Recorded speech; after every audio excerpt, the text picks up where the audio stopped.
Bismillahirrahmanirrahim. Assalamualaikum warahmatullahi wabarakatuh. Kami dari kelompok 1 akan menjelaskan terkait perbedaan antara sel hewan dan sel tumbuhan. Dengan anggota kelompok, saya Mida Nur Hamidah dengan nomor induk mahasiswa 12020606048. Nama saya Nadia Septinur Aza dengan NIM 12020600058. Nama saya Putri Fanya Zahra dengan NIM 12020060072. Saya Syifa Royhana Nurul Latifah dengan nomor induk mahasiswa 12020600117. Baik, dengan tujuan pembelajaran materi sel hewan dan sel tumbuhan ini yaitu melalui pembelajaran sel tumbuhan dan sel hewan ini, peserta didik dapat menjelaskan struktur fungsi sel dari sel tumbuhan dan sel hewan, serta memiliki kepribadian atau sikap kritis atas ilmu sains dalam kehidupan. Senantiasa dapat memahami pemanfaatan media teknologi jejaring internet untuk mempermudah pencapaian tujuan, yaitu tujuan pembelajaran dan meningkatkan kemandirian serta keaktifan peserta didik. Yang pertama mengenai struktur sel, untuk pertama kali dilaporkan oleh seorang ilmuwan Inggris yang bernama Robert Hooke. Tepatnya pada tahun 1665 atau kurang lebih 342 tahun yang lalu, ia telah melakukan penelitian pada sayatan tumbuhan gabus atau Quercus suber yang sangat tipis dengan menggunakan mikroskop. Pada sayatan gabus tersebut ditemukan adanya ruang-ruang kosong yang dibatasi dinding-dinding dan tampak seperti sarang lebah madu. Ia memberi nama penemuannya itu sela, yang artinya ruang kosong. Kemudian kita harus mengetahui sel prokariotik dan sel eukariotik. Dalam sel merupakan unit struktur dan fungsional dalam kehidupan. Secara struktural, sel dibedakan menjadi dua. Yang pertama itu sel prokariotik dan sel eukariotik. Penamaan eukariotik dan prokariotik ini didasari oleh ada tidaknya membran pada nukleus. Organisme yang tidak memiliki membran nukleus disebut organisme prokariotik, sedangkan organisme yang memiliki membran nukleus disebut organisme eukariotik. Kata prokariotik berasal dari bahasa Yunani, yaitu pro dan karyon. Pro artinya sebelum dan karyon artinya inti sel. Demikian pula istilah eukariotik berasal dari kata dan karyon. Artinya sebenarnya dan karyon artinya inti sel. Pada sel eukariotik yang memiliki membran nukleus, cairan dalam intinya atau nukleus plasma terpisah dengan cairan yang berada di luar nukleus atau sitoplasma.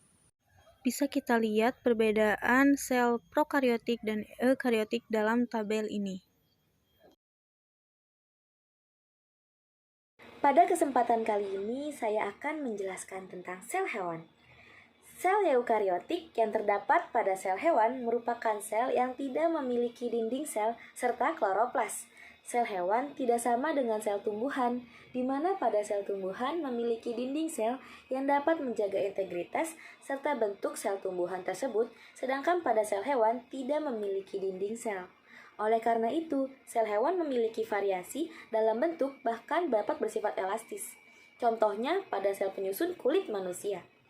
Sesuai dengan namanya, sel hewan merupakan sel yang menyusun jaringan-jaringan pada tubuh hewan atau sel sebagai organisme seluler seperti pada protozoa. Penggambaran yang terdapat pada sel hewan ini secara umum menampilkan struktur-struktur hewan yang paling mudah ditemukan.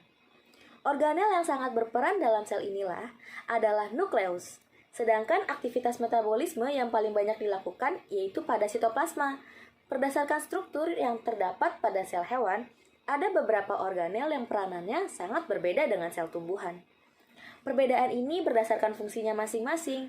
Terjadi perbedaan yang fundamental pada sel hewan seperti dinding sel dan kloroplas, karena organel ini hanya ada pada sel tumbuhan. Ada beberapa hal yang dapat menjadi perbedaan antara sel hewan dan sel tumbuhan lainnya. Hal ini sekaligus menjadi ciri khas dari sel hewan. Yang pertama di sini adalah membran plasma atau membran sel. Sering disebut juga sebagai plasmalema, merupakan suatu sistem membran yang merupakan lapisan terluar yang membatasi isi sel dari lingkungannya. Membran ini terdapat pada sel hewan dari sel tumbuhan yang sangat tipis, hidup, dan bersifat serbipermeabel.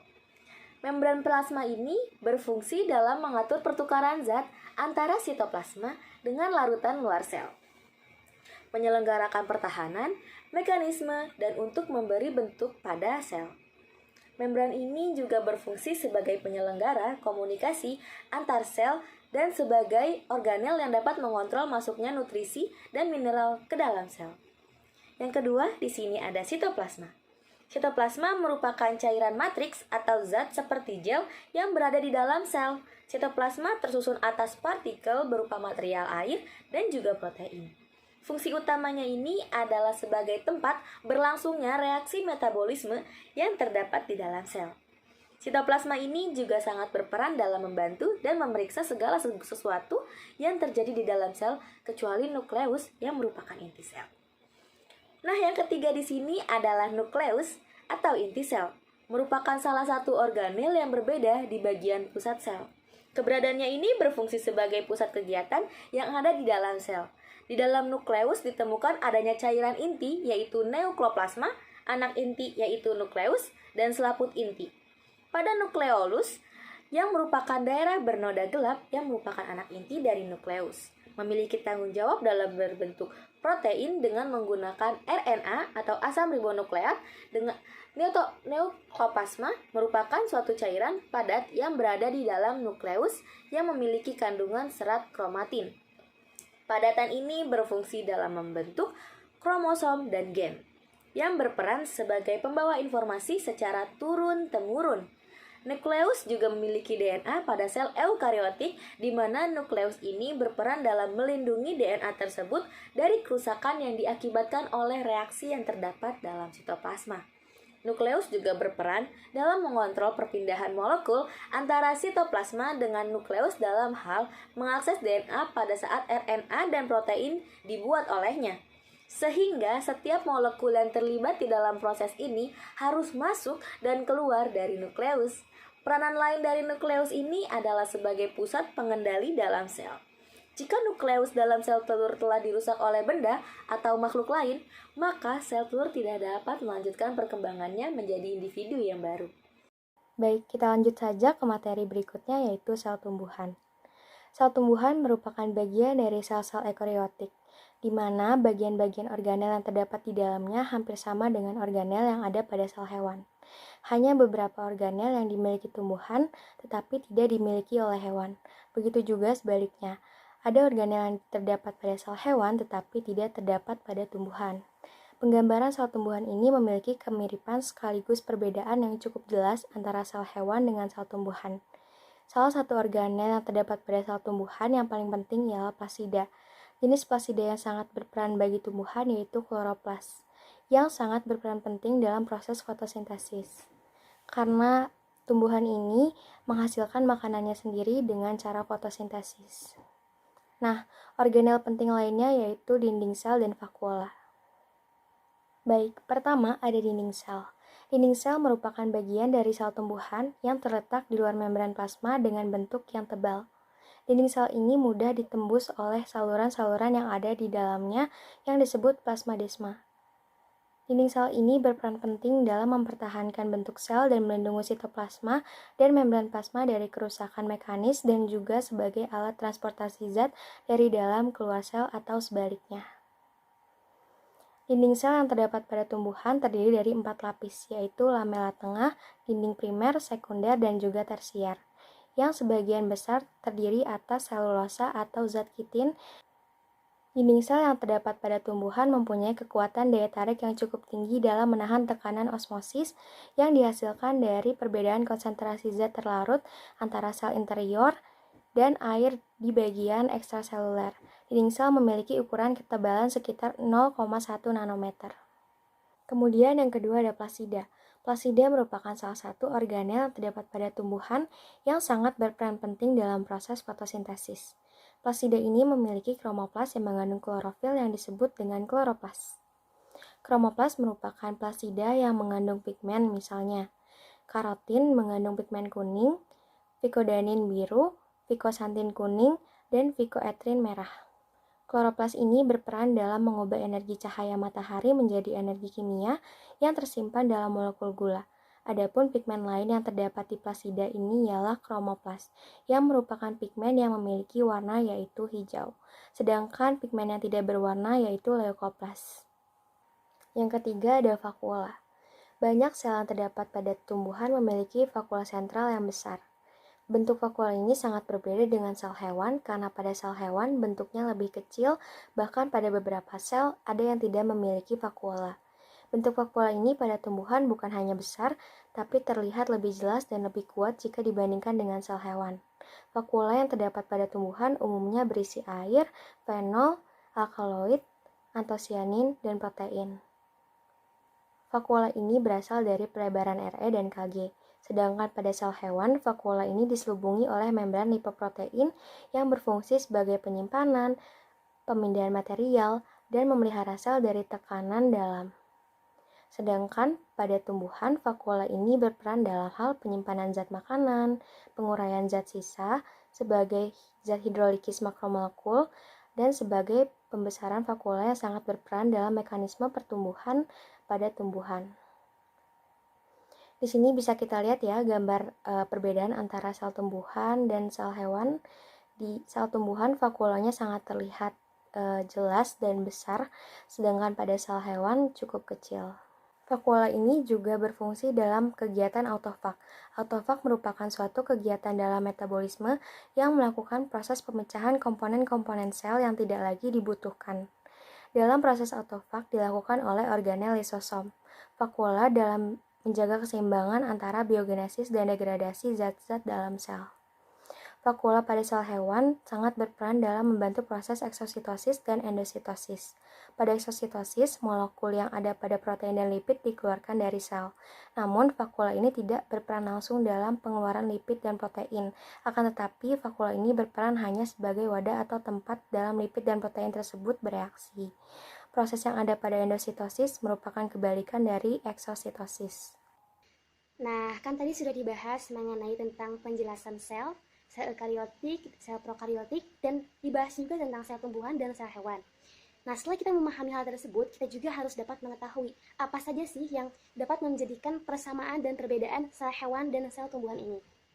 Nah, sel-sel eukariotik yang terdapat pada semua sel hewan dan sel tumbuhan memiliki persamaan dan perbedaan yang cukup dalam hal fungsinya pada setiap bagiannya. Adanya perbedaan ini memberikan konsekuensi yang cukup luas mengenai fungsi dari sel tersebut.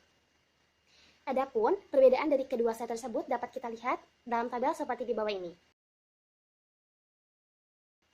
Nah, kemudian di sini juga terdapat gambar yang kita dapat analisis nih. Mana saja sih yang termasuk ke dalam vakuola, mana yang bagian sentrosom, retikuloplasma. Di sini terdapat dalam poin A yaitu gambar sel tumbuhan dan yang B yaitu sel hewan. Kemudian di sini juga terdapat video yang akan menerangkan tentang mana saja bagian sel yang terdapat pada sel tumbuhan dan sel hewan. Kemudian di sini juga akan menerangkan video-video yaitu tentang bagian-bagian sel. Selamat menyimak. Animal and plant cells share many similarities, since they are both eukaryotes, which means that they have a membrane-bound nucleus. Plant cells are often larger than animal cells. Well, except for eggs, the largest single animal cell is an unfertilized ostrich egg, which weighs around 1.5 kilograms. So let's discuss similarities. Both animal and plant cells have membrane-bound organelles. They also both have cytoplasm, a cell membrane, a nucleus, mitochondria, rough and smooth endoplasmic reticulum, a Golgi apparatus, and peroxisomes. The nucleus is where the genetic information of the cell is housed. The cytoplasm is not to be confused with the cytosol. The cytoplasm is the entirety of the cell contained by the cell membrane. The cytosol, on the other hand, is the part of the cytoplasm not taken up by organelles. The cell membrane is an important semi-permeable division between the cell and its surroundings. It allows the cell to control its own biochemistry by only letting certain substances pass through it. Mitochondria are the powerhouses of the cell. They are specialized to perform aerobic respiration, converting glucose to ATP, which is the energy currency of the cell that is used to perform functions necessary for life. Both rough and smooth endoplasmic reticulum help with the production and storage of proteins. The rough endoplasmic reticulum is covered in ribosomes, which translate RNA into protein. The smooth endoplasmic reticulum makes lipids. The Golgi apparatus modifies proteins. Peroxisomes metabolize waste. Now let's get to the differences between plant and animal cells. One major difference is that plant cells have a rigid cell wall around their plasma membrane. It is composed of cellulose, providing additional stability and protection. As a result, plant cells have fixed angular shapes, while animal cells are mostly round and irregular. Another important difference between animals and plants is how they obtain their energy. Plants are autotrophs, which means that they produce their own food. Meanwhile, animals are heterotrophs, meaning that they must ingest their food. Plants produce sugars through photosynthesis, and then break down the sugar to produce energy. Animals consume other organisms such as plants to obtain sugar, which they then also break down to produce energy. Plants are autotrophs thanks to special organelles called chloroplasts, which are full of chlorophyll, a green pigment that captures light energy to drive the reactions in photosynthesis. Photosynthesis is the process by which plants use the sun's energy to make sugar. Once the sugar is made, it gets broken down in mitochondria. Another important difference between plant and animal cells is in their vacuoles. Vacuoles in plant cells can occupy up to 90% of the cell's volume and have a single membrane. One of their roles is simply to fill up space, but they can also have digestive functions similar to lysosomes. Vacuoles have enzymes that perform many functions and can store nutrients or provide space to degrade waste substances. Animal cells can also have vacuoles, but they are much smaller than the large central vacuole in plant cells. There are multiple of them, and they don't take up 90% of the space. Plant and animal cells both also have cytoskeletons, which feature microtubules, intermediate filaments, and microfilaments. However, these structures are arranged differently in plant and animal cells. Centrioles are present in all animal cells, but are only present in lower plant forms such as Chlamydomonas. Centrioles are microtubule organizing centers, which are structures from which microtubules emerge. Plants don't have centrioles, but instead have many small nucleation sites. In plants, only reproductive cells, known as gametes, can have flagella, such as the sperm of bryophytes. Some animal cells also have flagella. In humans, sperm are the only cells with flagella. However, many animal cells have cilia, unlike most plant cells. For example, we have cilia in our respiratory system to help move debris and mucus, in the female reproductive system to help sperm move towards the egg, and elsewhere. Animal cells have clearly defined lysosomes. However, it's still debated whether some plant cells have them. Lysosomes are membrane-bound spherical vesicles containing hydrolytic enzymes that can break down biomolecules. They are involved in cell processes like secretion, plasma membrane repair, cell signaling, and energy metabolism. Plant cells also have plasmodesmata, which are channels that connect two plant cells. An analogous structure in animal cells is the gap junction, which connects the cytoplasm of two adjacent cells. Baik teman-teman, sekian pemaparan mengenai sel hewan dan sel tumbuhan. Mohon maaf apabila ada kesalahan. Wabillahi taufiq wal hidayah. Wassalamualaikum warahmatullahi wabarakatuh.